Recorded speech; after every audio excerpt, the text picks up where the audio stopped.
پاکستان میں، لیکن 22 کروڑ لوگ ان کے سروں پہ اس وقت ٹین کی چھتیں ہیں. پورا ملک ایک بڑی جیل بنا دیا گیا خان کے خلاف. اور جو آوازیں آزاد ہیں جس طرح شیخ رشید ہیں اٹھتی ہیں، ان کو بڑی جیل میں سے اٹھا کے چھوٹی جیلوں میں کسی کو لے جایا گیا، کسی کے لیے پلاننگ ہو رہی ہے. یہ سارا سوال لوگ کرتے ہیں کہ یہ سارا کیوں ہو رہا ہے. اس سوال کا سیدھا سیدھا جواب ہے.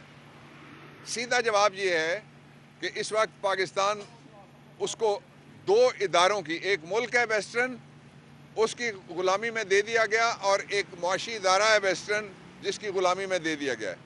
جب آپ غلام ہوں گے اور غلام بھی ڈبل ہوگا تو اس کی اپنی مرضی کدھر سے آئی، یا اس کی آبرو کدھر سے آئی. اس لیے یہ چند لوگ ہیں، ان کو کوئی حق نہیں ہے. غیر نمائندہ یہ حکومت ہے، یہ امپورٹڈ گورنمنٹ ہے، یہ نظام غلامانہ ہے کہ یہ پاکستان کے لوگوں کی تقدیر کا فیصلہ کر سکیں.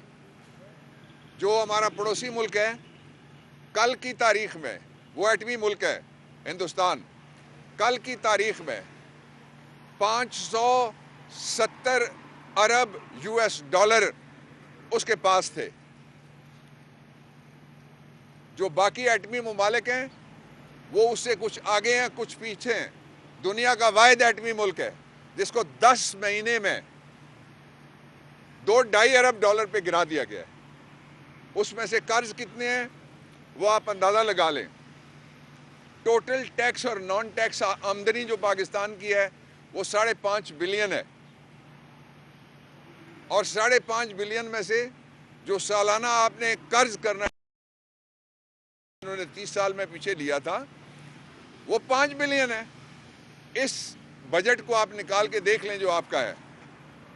اور پھر ایک دو ادارے اور ہیں جہاں پہ تقریباً جو پرائیویٹ جو سول سائیڈ ہے ہماری، اس کی جو سپینڈنگ ہے وہ 4 ارب سے زیادہ بنتی ہے. عیاشیاں ہیں، جہاز مفت استعمال ہو رہے ہیں، پورا خاندان ہے. ایک خاتون دورے پہ آتی ہے کبھی کبھی پاکستان میں، وہ پھر تشریف لائی ہوئی ہیں.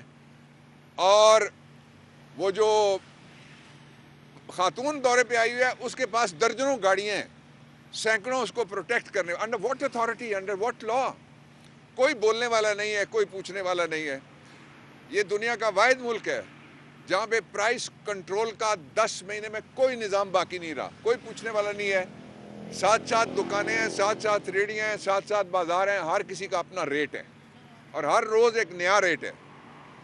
جو آمدنی ہے لوگوں کی وہ ختم ہو گئی ہے. آمدنی 3 طرح سے ختم ہوئی ہے. جو انڈسٹری کے اندر انڈسٹریل ورکر تھے، آج سے 10-11 مہینے پہلے وہ آتے تھے پاکستان کے وزیر اعظم سے کہتے تھے کہ ہم ڈبل شفٹ کرنا چاہتے ہیں شروع، ہمارے پاس ورک مین شپ ختم ہو گئی ہے. اب ساری جگہ سے لوگوں کو جواب ہو رہا ہے. دوسرا یہ کہ پاکستان میں ہر مہینے سینکڑوں سے زیادہ بچے اور بچیاں وہ گریجویشن اور پوسٹ گریجویشن کر کے مارکیٹ میں آ رہے ہیں. اور جب تک ملک میں پیسہ نہیں ہوگا، ملک میں کاروبار نہیں ہوگا، ملک میں انڈسٹری نہیں چلے گی، ملک کا پہیہ معیشت کا نہیں چل رہا ہوگا تو جاب کریشن نہیں ہوگی. جاب کریشن ٹوٹلی بند ہے، کوئی نیا جاب نہیں ہے سوائے ان بھرتیوں کے جو پچھلے دروازے پہ ہو رہی ہیں. کس طرح ہو رہی ہیں 2 نمبر طریقے سے، وہ سب کو پتہ ہے. یہ دوسری بات ہو گئی. اور تیسری بات یہ ہے کہ جو پنجاب فوڈ باسکٹ تھا ایشیا کی، اس میں آٹے کے لیے لوگ ایک دوسرے کے گریبان پہ ہاتھ ڈال رہے ہیں. تو ان حالات میں پاکستان کو ان گورنبل سے اگلی منزل پہ پہنچایا گیا جو ان ریورسیبل ہے، وہ ناقابل واپسی منزل کی طرف دھکیل دیا گیا. اور خوش کس کو کیا جا رہا ہے؟ دل بری ہے، دل جوئی ہے، دل نوازی ہے امریکہ کی. دل بری ہے، دل جوئی ہے، دل نوازی ہے IMF کی. اور وہ لوگ جن کے پاس صرف 20-22 لوٹوں کے ذریعے سے ایک ووٹ کی 20-22 لوٹے ایک ووٹ کی اکثریت ہے، ان کی جو کابینہ ہے اس میں جتنے بے محکمہ وزیر ہیں، اتنے بے محکمہ وزیر دنیا ساری میں کبھی نہیں آئے. ملا کے دیکھ لیں آپ. پاکستان میں ایک بے محکمہ وزیر آئے تھے 70 کے عشرے میں ریلوے کے، بعد میں ان کو ملا پورٹ فولیو. تو یہ اس کا ایک اور پہلو یہ ہے، عمران خان کا جو ایجنڈا ہے وہ 2 نقطوں پہ مشتمل ہے. ایک تو یہ ہے کہ پاکستان کے اندر سے، ہمارے اندر سے آمدنی ہو